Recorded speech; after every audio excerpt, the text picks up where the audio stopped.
I now recognize the ranking member, the gentleman from Mississippi, Mr. Thompson, for his opening statement. Thank you very much, Mr. Chairman. Good morning.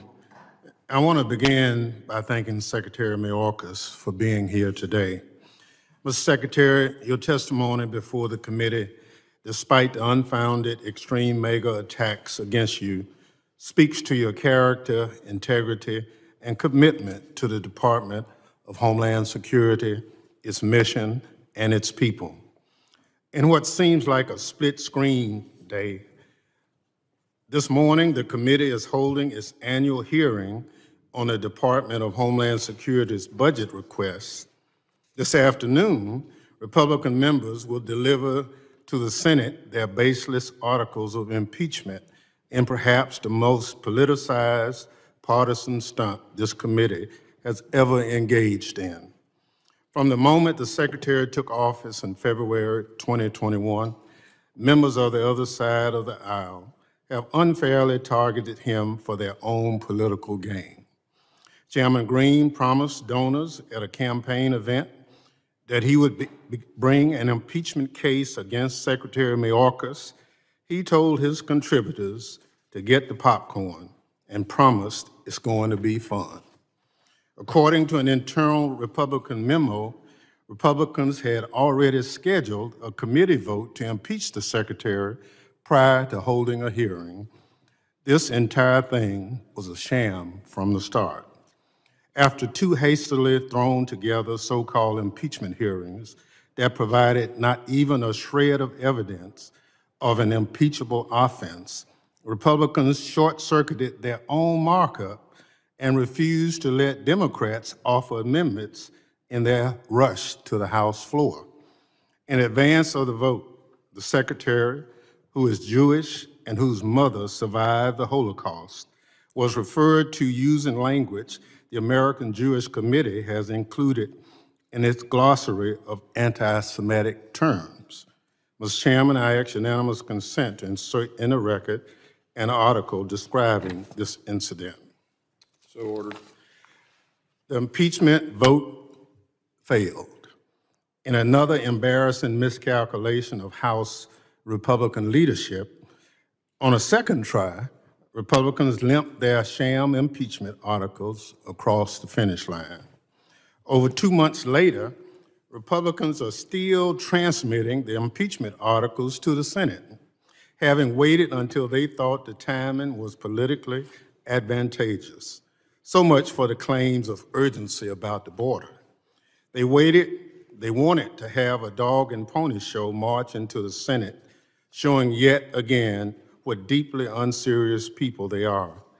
The Senate should dismiss the baseless impeachment articles without delay. To make matters worse, in their zeal to impeach Secretary Mayorkas, Republicans have shirked their responsibility to conduct meaningful oversight of DHS and advance its many critical missions. Republicans have not yet held a single full committee oversight hearing on cybersecurity, domestic terrorism, aviation security, disaster preparedness and response, or election security this Congress. Shocking for a committee born out of 9/11 attacks, which once had a reputation for rising above the partisan politics to help secure the homeland on behalf of the American people. The committee's legislative work has suffered too. By this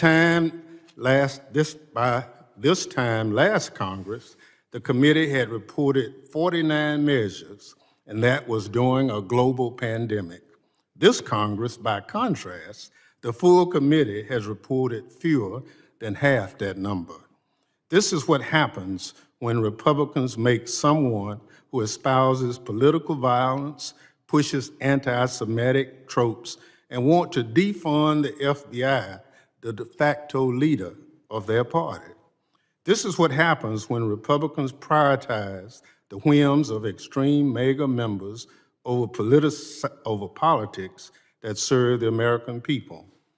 It is chaos and dysfunction by design.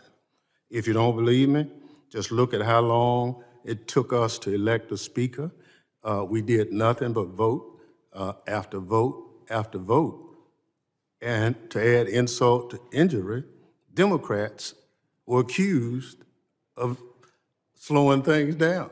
And we are the minority party. We're not in charge. If Republicans are looking for someone to hold accountable, they should start looking in the mirror. Through it all, Secretary Mayorkas has remained steadfast. He continues to do his job across the department's many critical Homeland Security missions, including border security and immigration enforcement.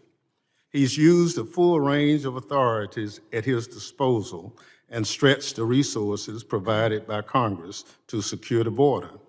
Under his leadership, the department has removed record levels of migrants, detained more people than Congress had provided funding for, and prevented unprecedented amounts of fentanyl from entering our communities. Republicans talk a lot about supporting border security, but you know, talk is cheap. If Republicans were serious about improving conditions along the border, they would provide the department the funding necessary to do so. Instead, the majority of committee Republicans, a dozen in fact, including the chairman, voted no on providing DHS the funds it needs to secure the border. Republicans have also refused to consider the border security supplemental funding the department requested months ago, starving DHS and its frontline personnel of the money they need to carry out their duties. Americans aren't fooled by these Republican political games.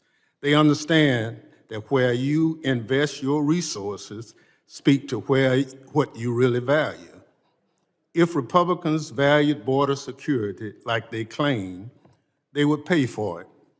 I want to hear Secretary Mayorkas today about the administration's budget requests for the Department of Homeland Security.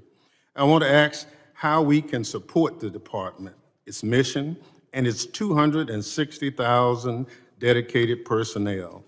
That is our responsibility, and it has one I know our Democratic members take seriously. Mr. Chairman, this committee can do better.